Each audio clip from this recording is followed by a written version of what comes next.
My name is Celeste Monroe, and if you had met me just 2 years ago, you might have thought I had it all. At 30, I was the head of communications at a growing tech firm in the lakeside city of Elm Ridge.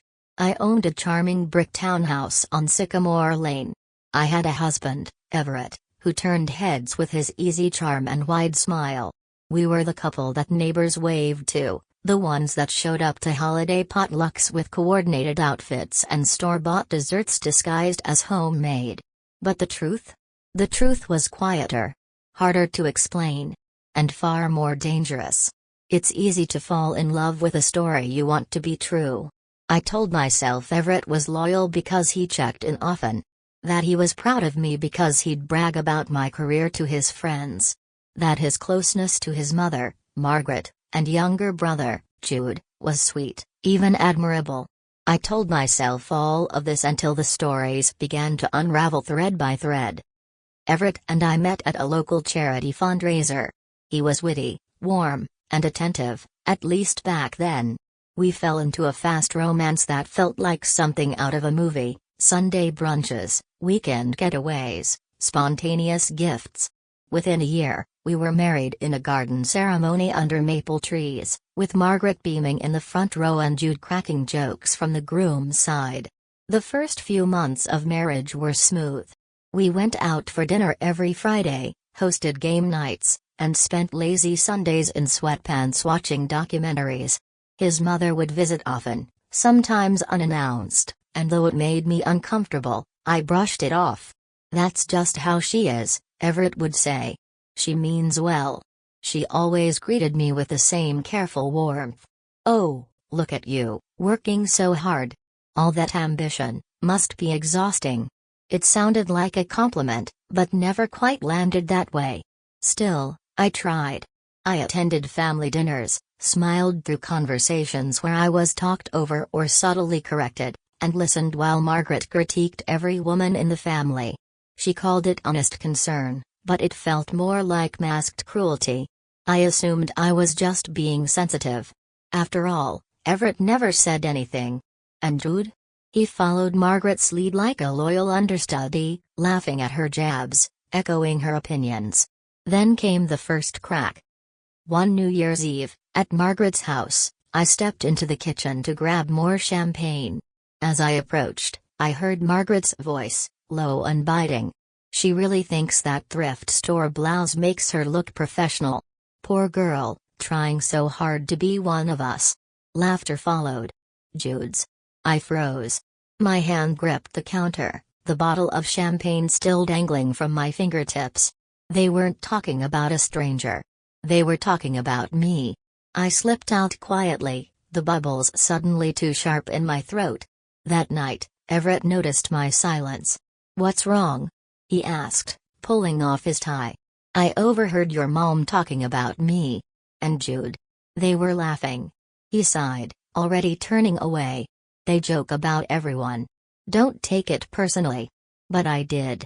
How could I not? From that night on, something shifted. I still attended family functions, still smiled and contributed and offered to bring dessert, but I began to watch. To listen. And what I saw made my stomach twist. Margaret's so-called affection was transactional. She played favorites, and Everett was her golden boy. If he made a decision, it was genius. If I offered input, it was a bit much. At dinners, when someone praised me for a recent campaign launch or media feature, she would smile tightly and quickly pivot to how Jude had almost landed a new job, though he never did. The most painful thing wasn't Margaret's backhanded compliments or Jude's smugness. It was Everett's silence. His refusal to set boundaries. His eagerness to side with them, sometimes with a laugh, sometimes with nothing more than a shrug. I began to shrink. Then I got pregnant. It wasn't planned, but it wasn't unwelcome either. I remember staring at the faint blue lines on the test and thinking, maybe this will fix it. Maybe this baby will remind him who we were at the beginning. I told Everett during dinner one night, over pasta and garlic bread. He stared at me for a moment, then nodded. "Guess we'll have to make some changes." He didn't touch his plate after that. I wanted excitement, a hug, something warm. But instead, I got detachment. His work hours stretched longer.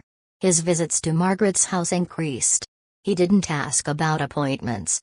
He didn't touch my belly when I told him the baby had kicked for the first time. My pregnancy was complicated. By the second trimester, my vision began to blur. My OB diagnosed me with pregnancy-induced ocular hypertension. I was placed on partial bed rest, then later advised to take a medical leave. I cried for days over that decision. I had built my career from the ground up, and stepping away, even temporarily, felt like ripping out part of my identity. Everett didn't react much. "Maybe it's time you slowed down," he said with a smirk. "You've always been a bit of a workaholic." By the final month, I was barely holding it together. The pressure. The silence. The isolation. When the doctor scheduled a C-section, Everett didn't even ask why. He didn't come into the delivery room. He waited outside. And when they placed my newborn son in my arms, I cried. Not just because of the pain or the overwhelming rush of love, but because I already knew I'd be doing this alone. I named him Elias. Strong. Gentle. New. Back in my hospital room, Everett visited once, for 15 minutes. "You didn't need surgery," he muttered. "Doctors push that stuff now. I don't like all these people touching my wife." Then he left. No flowers. No smile. No asking how I was. Elias and I were discharged 2 days later. I carried him out the hospital doors into the cold winter air, my scar aching, my heart heavier than it had ever been. But even then, I told myself, it'll get better. He'll come around. He's just overwhelmed. I couldn't have been more wrong. There's a unique kind of exhaustion that settles in during those first months of motherhood. It's not just physical, it's emotional, mental, spiritual. Your body still aches from childbirth, your sleep is fragmented into fragments of fragments, and yet you are expected to pour love and care from a cup that hasn't been full in months. That was me. 5 months after bringing Elias into the world, I was surviving on autopilot. I spent my days bouncing, nursing, swaying, soothing. Some nights, the only sound in our home was the rhythmic creak of the nursery floorboards beneath my feet as I paced in the dark. Other nights, it was the crying, mine and Elias's, twisting together in a sad symphony of need. Everett? He was a ghost. He left early, came home late, and when he was home, it felt like we were strangers occupying the same walls. He rarely held Elias. He never changed a diaper. And if I asked him to help, he'd scoff and mutter something about being the one who actually works. He refused to understand the weight I carried. He refused to see me. The tension that had been simmering for months finally erupted on a rainy Thursday night. It was just after 2:30 a.m. Elias was screaming, his little face scrunched in pain. He was teething badly, drooling, gnawing, kicking. I had tried everything. Cool cloths. Teething gel. Singing. Nothing soothed him for long. My own body was barely functioning. My abdomen still throbbed where the C-section scar hadn't healed properly. My head pounded from sleep deprivation. But I held my baby tightly, rocking back and forth, whispering his name like a prayer. Then I heard heavy footsteps. Everett stormed into the nursery, shirtless and snarling. "For God's sake, Celeste, can't you shut him up?" I flinched. "He's in pain, Everett. He's teething." "I'm trying." Everett threw his arms up in frustration. "Every single night, crying, crying, crying. You act like I don't have to be up in the morning. You think this whole house revolves around that baby." I stood there, stunned, rocking Elias gently against my shoulder. This is part of being a parent. That's when something in his face snapped. His eyes, usually glassy with detachment, suddenly burned with rage. "You care more about him than you ever did about me," he growled, stepping closer. I backed away instinctively, shielding Elias with my body. Everett's fists clenched. And then, pain. It exploded across my midsection as his fist drove into my stomach, directly against my C-section scar. The scream that left my mouth was more instinct than voice. My knees buckled. I hit the floor hard, but I never let go of Elias. He wailed louder, terrified. My vision swam. My breath came in ragged gasps. Everett stood over me, panting, his hands trembling, whether from rage or shock, I couldn't tell. I saw my phone nearby on the floor. With what little strength I had, I reached for it and dialed. 911, what's your emergency? My husband, I sobbed, cradling Elias to my chest. He hit me. I have a C-section wound. And my baby. Please come. The dispatcher stayed calm. She asked me questions. I gave her our address. I could barely speak. I just kept whispering, please. He's just a baby. Help us. The minutes between the call and the knock on the door stretched into eternity. But then it came. 2 police officers and a paramedic team arrived within minutes. One officer escorted Everett out in handcuffs. He didn't resist, didn't speak. Just stared blankly at the floor. Another officer crouched beside me as the paramedics assessed the damage. There was bruising, swelling, and tenderness across the lower part of my abdomen. The C-section scar had been impacted, reopened in small places from the blow. You did the right thing calling us, the officer said, his tone firm but kind. You're not alone. I remember clutching Elias as they lifted me onto a stretcher, his small hand wrapped tightly around my finger even as he whimpered in fear. We were taken to the hospital. The ER was bright, sterile, and cold. Doctors and nurses moved swiftly, checking my vitals, tending to the bruising, making sure Elias was unharmed. He was calm, thank God. As they worked on me, a nurse, a woman around my age with warm eyes and steady hands, leaned close and said, "You're brave. You saved your child tonight. You saved yourself." And for the first time since that punch knocked the breath out of me, I let the tears fall freely. 2 days later, I was discharged from the hospital. Still sore. Still shaken. But alive. With Elias safe in my arms. My parents were waiting in the hospital lobby. When I saw them, my mother's tearful eyes and my father's open arms, I felt something break open in me. Something soft. Something real. My mom hugged me carefully, not touching my abdomen. My dad took Elias gently from my arms and held him close, whispering something only grandfathers can say. They brought me home, not to the townhouse Everett and I had shared, but to the house I grew up in.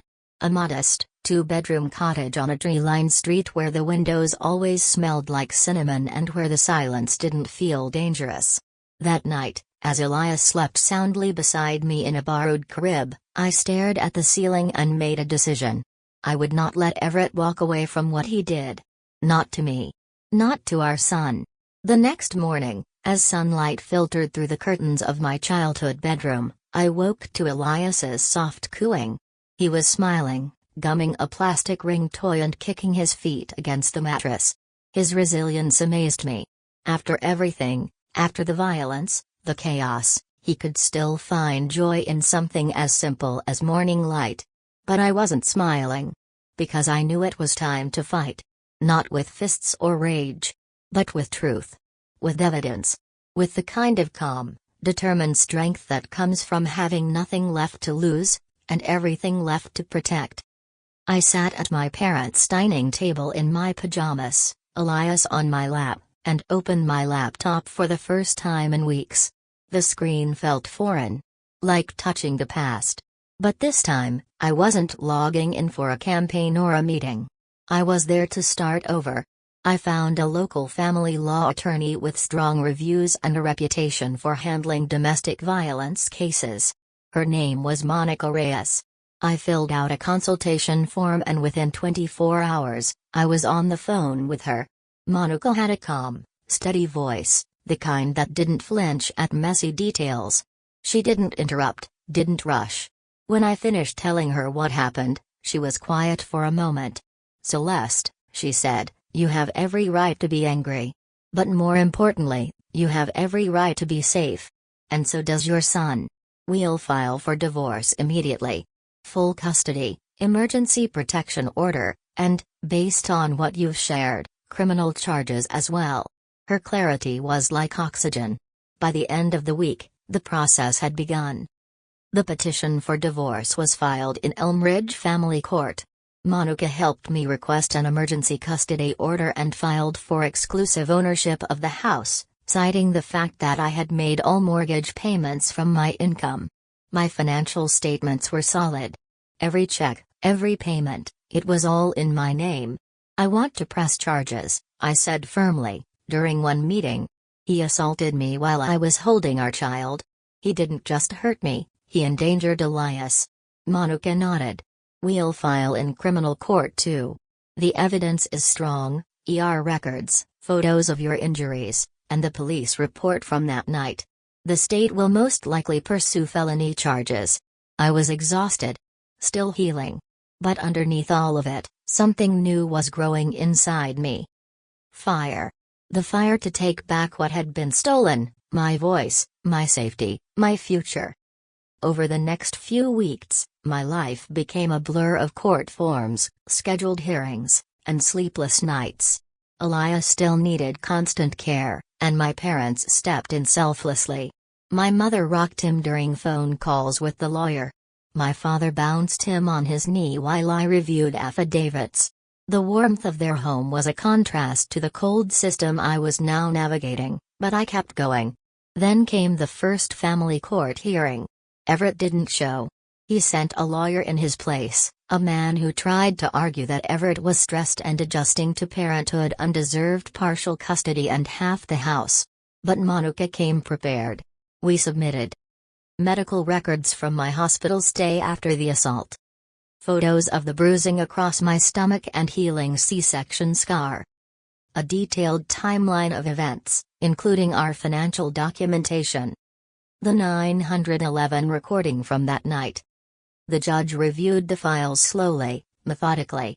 When he finally spoke, his voice was clear, almost bored in its certainty. Full legal and physical custody of the minor child, Elias Monroe, is granted to the petitioner, Ms. Celeste Monroe. The respondent is ordered to pay monthly child support and relinquish all claim to the property located at 317 Sycamore Lane. Due to the domestic violence, no visitation rights will be granted at this time. Just like that, freedom. Legal, at least. But I knew it wasn't over. A month later came the criminal court hearing. This time, Everett had to show. He entered the courtroom in handcuffs, wearing a wrinkled shirt and an expression I didn't recognize. Gone was the charming man I once thought I married. In his place was someone smaller. Someone cornered. I sat in the back, Elias asleep in his stroller beside me, Monica by my side. The prosecution laid everything bare. My medical photos displayed on screen. Nurse testimony describing my condition. The arresting officer's report, describing Everett's demeanor and the bruising they saw. The audio of my voice, cracked and panicked, on the 911 call. Everett didn't defend himself. Not really. His lawyer tried to paint it as a moment of lost control, said he had no history of violence. That the pressures of new fatherhood overwhelmed him. But it didn't matter. The facts were louder than the excuses. After 2 days of testimony and cross-examination, the judge delivered the sentence. Everett Monroe is hereby sentenced to 4 years in state prison for felony domestic assault, with an additional 12 months to be served consecutively for endangering a minor. I didn't cry. I didn't cheer. I just exhaled. Like I hadn't in months. That night, I curled up in my bed beside Elias, who had fallen asleep clutching his favorite stuffed elephant. I stroked his hair and whispered, "You'll never grow up thinking this is love. I promise." It was over. And it was just beginning. After the courtroom fell silent and Everett was led away, I thought I might feel triumphant. I didn't. What I felt was quieter, more grounded. Like a breath I had been holding for over a year had finally been exhaled. Not joy, but relief. Not victory, but safety. Still, I knew the journey wasn't done. Because escaping something isn't the same as rebuilding something new. I stayed at my parents' house for the first few months after the sentencing. It became a healing cocoon, quiet, loving, and free of judgment. Elias and I shared the guest room. Every morning, I'd wake to his gurgles and sleepy grins. Every night, I'd fall asleep to the rhythm of his breath. My mother cooked meals that reminded me of childhood, creamy soups, warm bread, cinnamon oatmeal. My father turned part of the garage into a play corner for Elias, complete with foam mats and hanging mobiles. They didn't just help, they showed up every day, without being asked. It was the kind of love I had once begged from Everett's family and never received. As I healed physically, I also began piecing my career back together. The corporate job I once held was no longer possible. I didn't want the late-night meetings or the pressure cooker deadlines. I needed flexibility. I needed to be present, for Elias, and for myself. So, I started small. I reached out to former clients and colleagues, offering freelance marketing consultations. I designed a simple website, worked on proposals during Elias's naps, and took meetings during the quiet moments of the day. My mother watched Elias while I presented over Zoom calls. My father proofread my pitch decks like he used to check my high school essays. The first few months were lean. Then, word spread. A client referred a friend. That friend referred a colleague. I took on branding projects, social media strategy contracts, content planning. And slowly, work began to flow like a steady stream. Within 6 months, I had a full client list. My freelance marketing business was officially real. Not a side hustle. Not a hobby. But a source of income that I owned. Every invoice I sent. Every dollar I earned. Every late-night presentation I built while Elias slept curled beside me, it all belonged to me. By Elias's first birthday, we had moved out. With some savings, a bit of financial help from my parents, and the legal settlement from the house Everett once claimed, I was able to rent a small 2-bedroom apartment just a 10-minute walk from my parents' street. It wasn't fancy, white walls, laminate floors, a tiny kitchen, but it was ours. We filled it with thrifted furniture, framed baby photos, and the sound of music from a little Bluetooth speaker. On the first night in our new place, I made spaghetti and Elias mashed it all over his face while giggling. I sat on the floor beside him, laughing through tears. Because I wasn't broken anymore. I was rebuilding. One night, after putting Elias to bed, I sat at the kitchen table with a cup of tea. It was quiet. Peaceful. But something inside me stirred, a new kind of restlessness. I thought about the other women I had met during court proceedings. The ones I'd seen in hospital waiting rooms.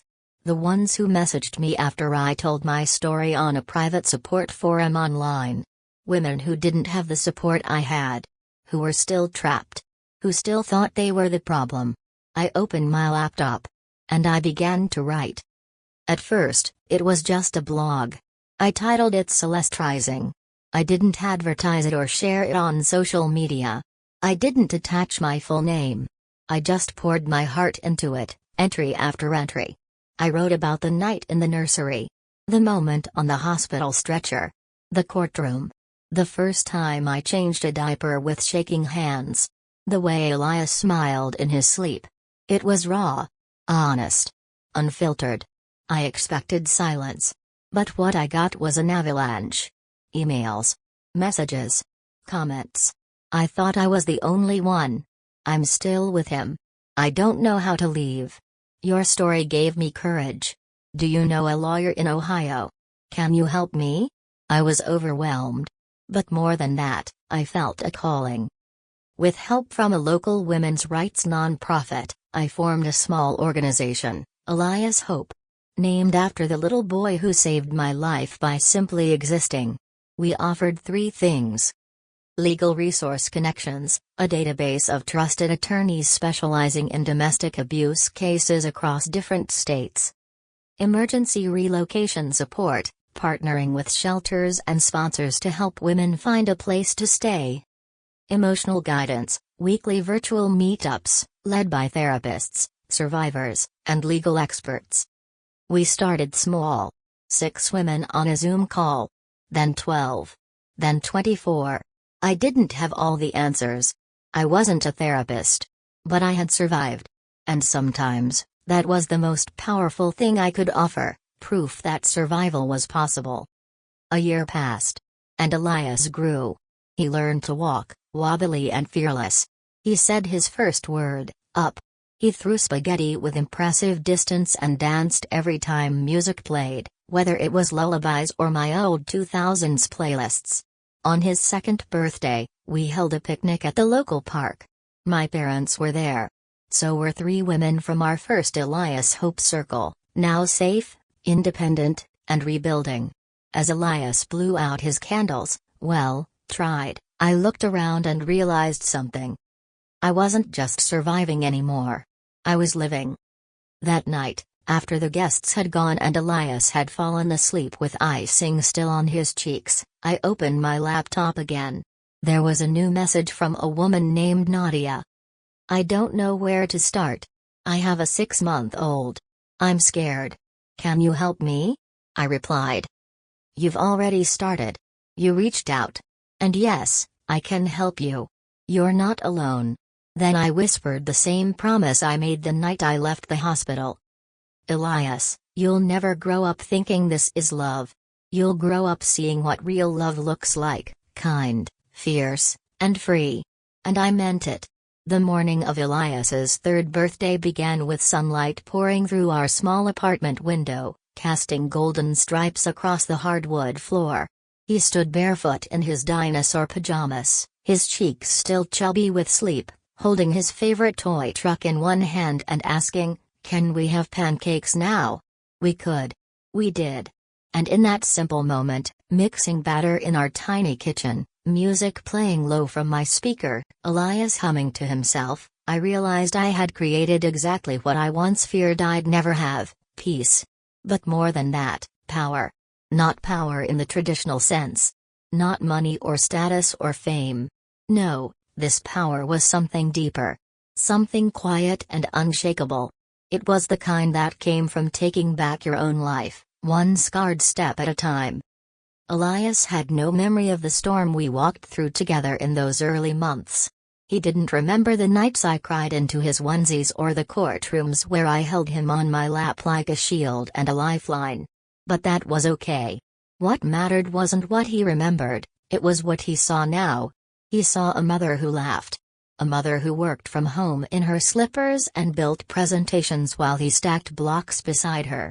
A mother who took breaks to dance in the living room or chase him through the park.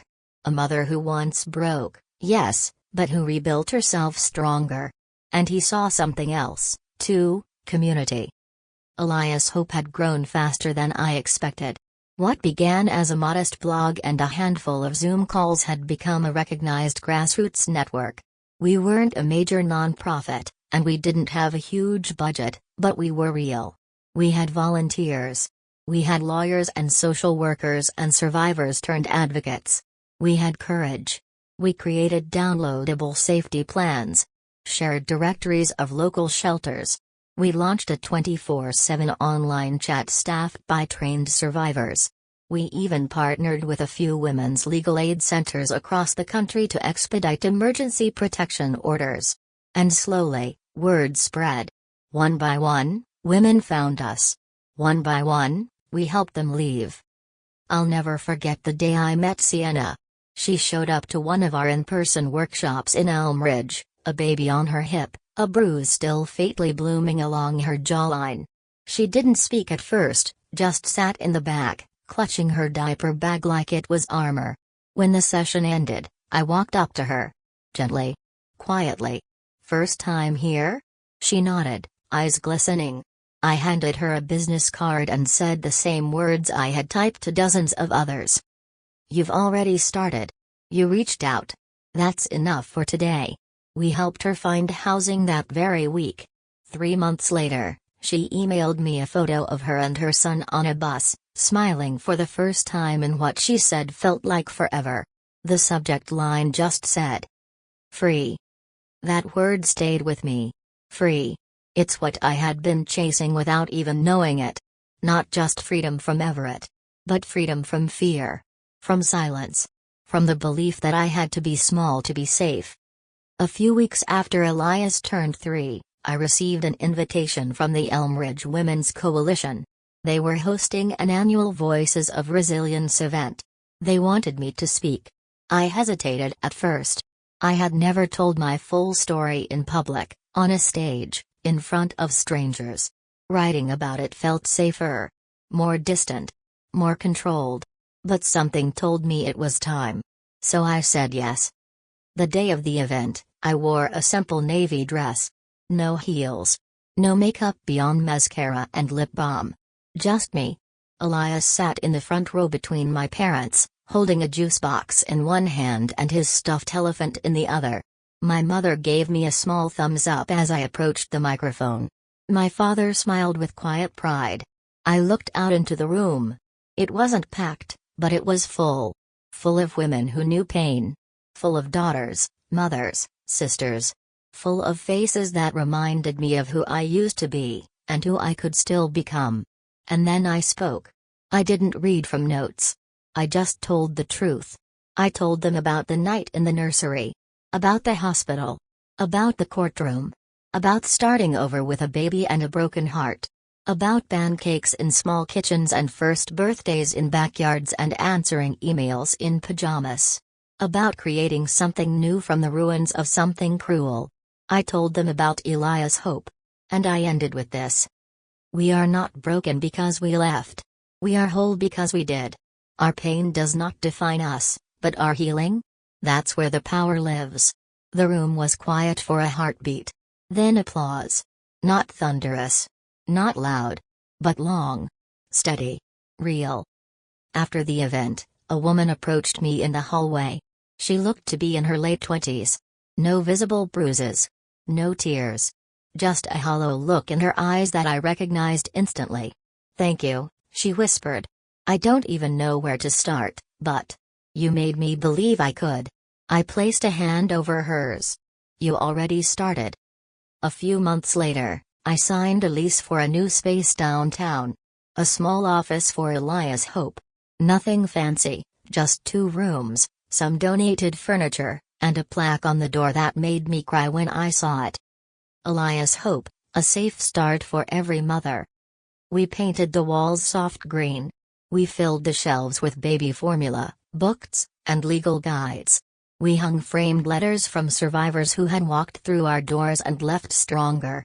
Elias came with me sometimes, drawing on the whiteboard or building block towers in the corner. The staff loved him. He was our unofficial mascot. One afternoon, he looked up at me while coloring and asked, "Mama, is this your job?" I smiled. "No, baby. This is our mission."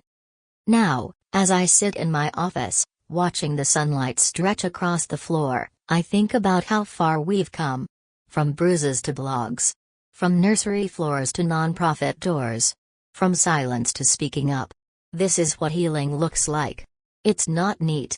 It's not fast. It's not linear. But it is possible.